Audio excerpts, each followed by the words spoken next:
जय जगन्नाथ नमस्कार। आसतु नजर पकड़ा आज टॉप न्यूज अपडेट कौन सब रही किंतु ता पूर्व आपण मानक गोटे अनुरोध भिडटी संपूर्ण देखि सुचिंतित मतामत दिंतु। जो मैंने चैनल को प्रथम कर सब्सक्राइब करूँ एवं आसुवा बेल आइकन को प्रेस करूँ जहाँफल प्रत्येक नूतन भिडर नोटिफिकेशन आप सर्वप्रथम पाइपर। तेज आसतु नजर पकड़ा आज प्रमुख खबर गुड़िक। आज प्रथम खबर हॉस्टेल खाद्य खाइले कि समय पर असुस्थ हो पड़े आम्बुलांस जोगे हॉस्पिटल गले हॉस्पिटल भर्ती हो लगिला सालाइन फुड पॉइजनिंग होता सन्देह कर 65 रु अधिक छात्र छात्री गुरुतर हो डाक्तखाना चिकित्सित होती। कर्तृपक्ष अवहेला जो एभली घटता कहुच्छी। मयूरभंज जिला राजगंज ब्लॉक स्थित काकबंद आश्रम विद्यालय एभली घटना देखा मिली। सूचनायोग्य विद्यालय में प्रथम रु अष्टम श्रेणी पर्यंत थिबाबेले मोट 290 जन छात्री हॉस्टेल रही पाठ पढ़ुंट। तेज हॉस्टेल छात्र छात्री मानू सका 9टा समय पखाल और आलू खाइबा दिया खाद्य मेनू अनुजाई सका 7टा समय उपमा थिबा बेले उपमा दि जाई नथिला। तेज पूर्वाह्न 9टारे भात आलू खाइबा दिया 33% महिला संरक्षण देश को एक नुआ दिग देव। महिला स्वर को आहरी शाणित कर खाई पी सारा कि समय पर हॉस्टेल जड़े छात्री असुस्थ हो पड़े। हॉस्टेल और विद्यालय कर्तृपक्ष छात्र छात्री मानू मेडिकल नहीं निजे निजे प्राथमिक चिकित्सा कराई। अवस्था गुरुतर होबार दीर्घ समय पर राजगंजपुर मेडिकल ऑटो जोगे अणा पुणी हॉस्टेल थिबा आउ किछि पिला गुरुतर होगाकू अनेक छात्र छात्री को मेडिकल को अणा छात्र छात्री मानू सालाइन देवा सहित चिकित्सा जारी रही। फुड पॉइजनिंग होता ही पारे बोली डाक्टर एस मंडल कहते। परवर्ती खबर ARSS कंपानी हाइवा धक्कार युवकों मृत्यु घटी। बालेश्वर जिला बस्ता थाना अमरदा रेल स्टेशन परिसर में मरम बोझे हाइवा धक्का दे चंपड़ मारी। मृत युवक जनक मयूरभंज जिला उदला अंचल बोली जनाई। अमरदा रोड बजार में एक दुकान रही से काम करुले। तद अनुजाई युवक जनक अमरदा रोड बजार में विभिन्न दुकान में काम करते। विलंबित राति रेलवाई काम मरम बोझे कर आसवा एक हाइवा धक्का दे सेठार चंपड़ मारी। घटनास्थल युवकों मृत्यु घटता बेले रेल स्टेशन परिसर में मृतदेह पड़ रही। रेलवाई काम मयूरभंज जिला राजगंजपुर तहसिल अंचल हजार हजार ट्रिप माटी मरम यही रास्ता दे पश्चिमबंग को जाऊँगी। प्रत्येक दिन 400 रु अधिक माटी मरम बोझे हाइवा यातायात करुथुबारु प्रत्येक दिन दुर्घटना घटी धनजीवन क्षति होउची। बारंबार अभियोग पर कहीं कर्णपात करूना। अमरदा रोड गोटे व्यस्तबहुल बजार होइथिबारु जनगहली लगी रही है। बेधड़क माटी मरम चालाण जोगु लोके दुर्घटना घटुवा अभियोग होउची। प्रशासन पक्षर ए दिगरे पदक्षेप ग्रहण करा निमंते दाबी होउची। परवर्ती खबर एआई कैमेरा रे कैद शिकारी। पड़ाढ़िया रेंज सिमिलपाड़ आभ्यंतरीण अंचल 5 जन शिकारी जंगल भीतर को शिकार पर जाइथिबा बेले एआई कैमेरा रे कैद होइछंती। सूचना अनुसार पड़ाढ़िया वन विभाग कप्तिपदा पुलिस शरत कुटुरिया गाँव में चढ़ाई कर 5 जन शिकारी को घर गिरफ्त करछंती। अभियुक्त मान हेले कुटुरिया ग्रामर महेंद्र मुर्मू, दामा सोरेन, लक्ष्मण मुर्मू, रामजीत मुर्मू एवं मेघनाथ मुर्मू। यही गिरफ शिकारी निकटर 3 गोटी देशी बंदूक गड़ा बारूद समेत धनुतीर जबत करा जायछि। परवर्ती खबर करंजिया थाना अंतर्गत बड़गाँ पंचायतर खंडियादर ग्रामर व्यापक महुली मद प्रस्तुति संपर्क में खबर पाई उपखंड पुलिस अधिकारी नवकृष्ण नायक नेतृत्व में पुलिस और अबकारी विभाग पक्षर मिलित चढ़ाऊ कर खंडियादर ग्राम दे बही जाउथुबा पानीओला नाल कड़ और जंगल पार्श्व महुली मदर व्यापक प्रस्तुति चलीथिला। पुलिस एवं अबकारी गाड़ी देखि अभियुक्त माने घटनास्थल जंगल मध्य फेरार हो जाते। घटनास्थल माटी तले पता जाइथा मोट 5800 केजी पचकू जबत पर नष्ट करा सह प्लास्टिक ड्रम रे थिबा 480 लिटर महुली को मध्य जबत पर नष्ट करा जाइछि। ए संक्रांत रे थाना एवं अबकारी थाना रे रुजु करा जाइछि। चढ़ौरे आईसी मृत्युंजय प्रधान, अबकारी ओआईसी रश्मिरंजन नायक, सुक्रुली ओआईसी मोनालिसा सामल, जयपुर अबकारी कर्मचारी एवं पुलिस बल सामिल थिबा जणा जाइछि।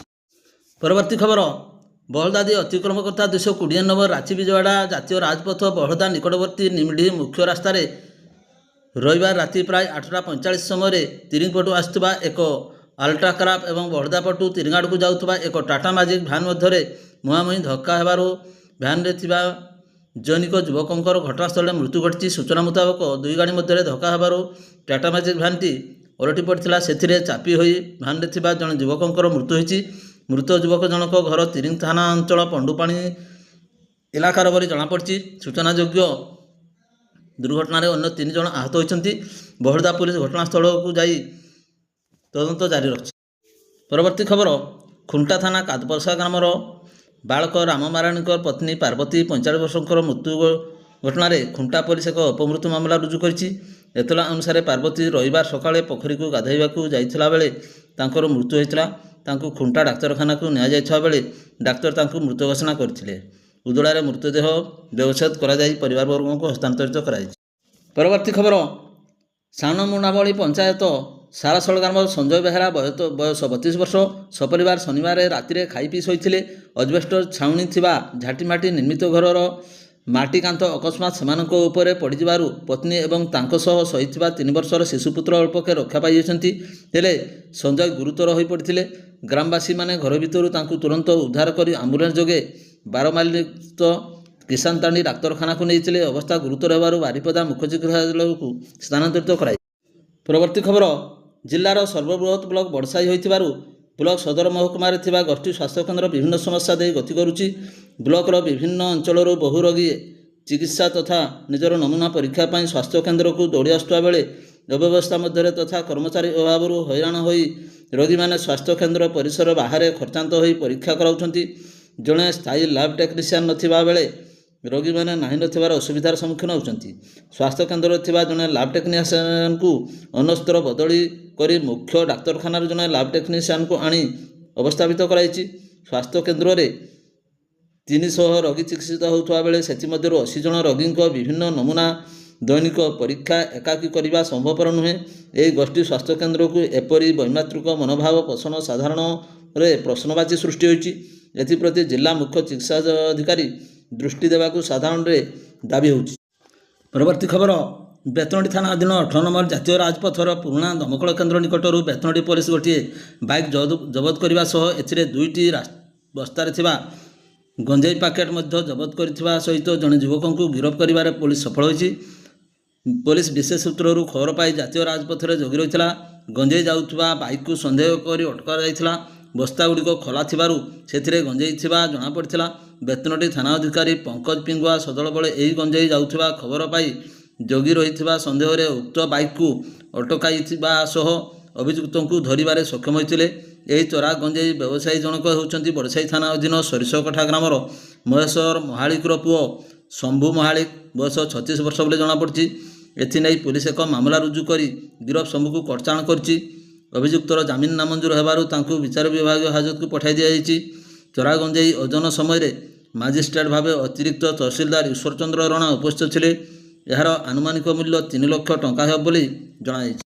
ପରବର୍ତ୍ତୀ ଖବର ରାଇରଙ୍ଗପୁର ଗ୍ରାମାଞ୍ଚଳ ଥାନା ଅନ୍ତର୍ଗତ ବିଜାତଳା ବ୍ଲକ ଜୟନ୍ତପୁର ସରକାରୀ ପ୍ରାଥମିକ ବିଦ୍ୟାଳୟର ଛାତରୁ ପ୍ଲାଷ୍ଟର ପଡ଼ିଯିବାରୁ ବିଦ୍ୟାଳୟ ଶିକ୍ଷୟିତ୍ରୀ ଗୁରୁତର ହୋଇଛନ୍ତି। ଆଜି ପୂର୍ବାହ୍ନ ଏଭଳି ଘଟଣା ଘଟିଛି। ତେବେ ସୌଭାଗ୍ୟବଶତ ପ୍ରଧାନ ଶିକ୍ଷକ ଏବଂ ଶିକ୍ଷୟିତ୍ରୀ ଏଭଳି ବିପଦରୁ ବର୍ତ୍ତି ଯାଇଛନ୍ତି। ମିଳିଥିବା ସୂଚନା ଅନୁଯାୟୀ ଦିନ ବିଦ୍ୟାଳୟ ଛୁଟି ହେବାର କିଛି ସମୟ ପୂର୍ବରୁ ପ୍ରଧାନ ଶିକ୍ଷକ ଦୁବରାଜ ମାଝୀ ଏବଂ ଶିକ୍ଷୟିତ୍ରୀ ଦେବୀ ପ୍ରିୟଦର୍ଶିନୀ ବେହେରା କାର୍ଯ୍ୟାଳୟରେ ଥିବାବେଳେ ହଠାତ୍ ଛାତର ପ୍ଲାଷ୍ଟର ଖସି ପଡ଼ିଥିଲା। ପ୍ଲାଷ୍ଟର ଖଣ୍ଡ ଖସି ଶିକ୍ଷୟିତ୍ରୀ ଦେବୀ ପ୍ରିୟଦର୍ଶିନୀଙ୍କ ଗୋଡ଼ରେ ପଡ଼ିବାରୁ ଗୁରୁତର ଆହତ ହୋଇଥିଲେ। ଏ ସମ୍ପର୍କରେ ତୁରନ୍ତ ସୂଚନା ପାଇ ଗ୍ରାମର ବାସିନ୍ଦା ତଥା ପୂର୍ବତନ ସରପଞ୍ଚ ବରେଲ ସିରକା ଗୁରୁତର ଶିକ୍ଷୟିତ୍ରୀଙ୍କୁ ଚିକିତ୍ସା ପାଇଁ ଡାକ୍ତରଖାନା ନେଇଯିବାର ବ୍ୟବସ୍ଥା କରିଥିଲେ। ପ୍ରଧାନ ଶିକ୍ଷକ ଏବଂ ଶିକ୍ଷୟିତ୍ରୀଙ୍କ ମୋବାଇଲ 2ଟି ପ୍ଲାଷ୍ଟର ପଡ଼ି ସମ୍ପୂର୍ଣ୍ଣ ନଷ୍ଟ ହୋଇଯାଇଥିବା ଦେଖିବାକୁ ମିଳିଥିଲା। ପରବର୍ତ୍ତୀ ଖବର କରଞ୍ଜା ବନଖଣ୍ଡ ସାତକୋଶିଆ ବନ୍ୟପ୍ରାଣୀ ବନାଞ୍ଚଳ ଅଞ୍ଚଳରୁ ଶନିବାର ସକାଳେ ଚୋରାରେ ଯାଉଥିବା ଶାଳଗଣ୍ଡି ବୋଝେଇ ପିକଅପ୍ ଭ୍ୟାନ୍କୁ ବନ କର୍ମଚାରୀମାନେ ଜବତ କରିଛନ୍ତି। ଘଟଣାସ୍ଥଳରୁ ଭ୍ୟାନ୍ରେ କାଠ ମାଫିଆ ଖସି ପଳାଇଥିବା ଜଣାପଡ଼ିଛି। ଆନନ୍ଦପୁର ଆଡ଼କୁ କାଠ ବୋଝେଇ ହୋଇ ଭ୍ୟାନ୍ ଯୋଗେ ଚୋରାରେ କାଠ ଚାଲାଣ ହେଉଥିବା ନେଇ କୌଣସି ସୂତ୍ରରୁ ବନ ବିଭାଗ ସୂଚନା ପାଇଥିଲା।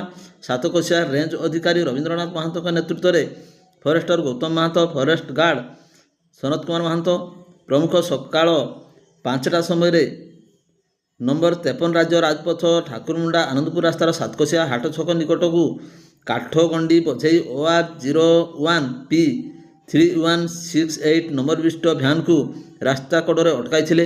ବନ କର୍ମଚାରୀମାନଙ୍କୁ ଦେଖି ଗାଡ଼ି ଛାଡ଼ି ଭ୍ୟାନ୍ ଡ୍ରାଇଭର ଚମ୍ପଟ ମାରିଥିଲା।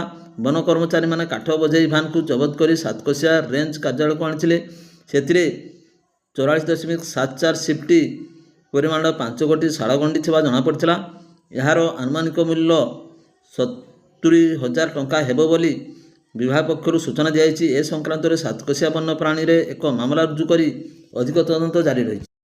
ପରବର୍ତ୍ତୀ ଖବର, ମରଡ଼ା ବ୍ଲକ ତଥା ବଡ଼ଜାମଣି ଫାଣ୍ଡି ଅଧୀନ ଚିତ୍ରଡାମା ଦାନ୍ତିଆମୁହାଁ ମୁଖ୍ୟ ରାସ୍ତାର ଦୁର୍ଗାପୁର ଛକ ନିକଟରେ ଦୁଇ ବାଇକ୍ ମଧ୍ୟରେ ମୁହାଁମୁହିଁ ଧକ୍କା ହେବାରୁ ଜଣଙ୍କର ମୃତ୍ୟୁ ଘଟିଥିବା ବେଳେ ଅନ୍ୟ 3 ଜଣ ଉଦ୍ଧାର କରି ଡାକ୍ତରଖାନାକୁ ସ୍ଥାନାନ୍ତରିତ ହୋଇଛନ୍ତି। ମିଳିଥିବା ସୂଚନା ଅନୁଯାୟୀ ଅପରାହ୍ନରେ ବଡ଼ସାହି ଥାନା ଅଧୀନ ମାଙ୍କଡ଼କେଦା ଗ୍ରାମର ଲକ୍ଷ୍ମଣ ସରେନଙ୍କ ପୁଅ ବୁଧରାମ ସରେନ ଏବଂ ନିଜର 10 ବର୍ଷର ନାବାଳିକା ଝିଅ ସୁଭଦ୍ରା ଏବଂ ସେହି ଗ୍ରାମର ନିରଞ୍ଜନ ନାୟକ ପୁଅ ବାବୁଲା ନାୟକ ନିଜର OR01N 5082 ନମ୍ବର ବିଶିଷ୍ଟ ଏକ ବାଇକ୍ ଯୋଗେ ଦାନ୍ତିଆମୁହାଁ ପଟୁ ଚିତ୍ରଡ଼ା ଅଭିମୁଖେ ଯାଉଥିଲେ। ବିପରୀତ ଦିଗରୁ OD01AR 9860 ନମ୍ବର ବିଶିଷ୍ଟ ଏକ ବାଇକ୍ ଯୋଗେ ରାଜଗୋବିନ୍ଦପୁର ଥାନା ବଡ଼ାମପୁର ଫାଣ୍ଡି ଅଧୀନ ବଧି ଗ୍ରାମର ରାଜକିଶୋର ସିଂର ପୁଅ ପ୍ରବୀର ସିଂ ଏବଂ ବାଲେଶ୍ୱର ଜିଲ୍ଲା ବସ୍ତା ଥାନା ଅଧୀନ ବାରଗାଡ଼ିଆ ଗ୍ରାମର ମହାବୀର ରାମଙ୍କ ପୁଅ କୁନାରାମ ଯାଉଥିବା ବେଳେ ଦୁର୍ଗାପୁରରେ ଦୁଇ ବାଇକ୍ ମଧ୍ୟରେ ମୁହାଁମୁହିଁ ଧକ୍କା ହୋଇଥିଲା। ଫଳରେ ଉଭୟ ବାଇକ୍ରେ ଥିବା ସମସ୍ତ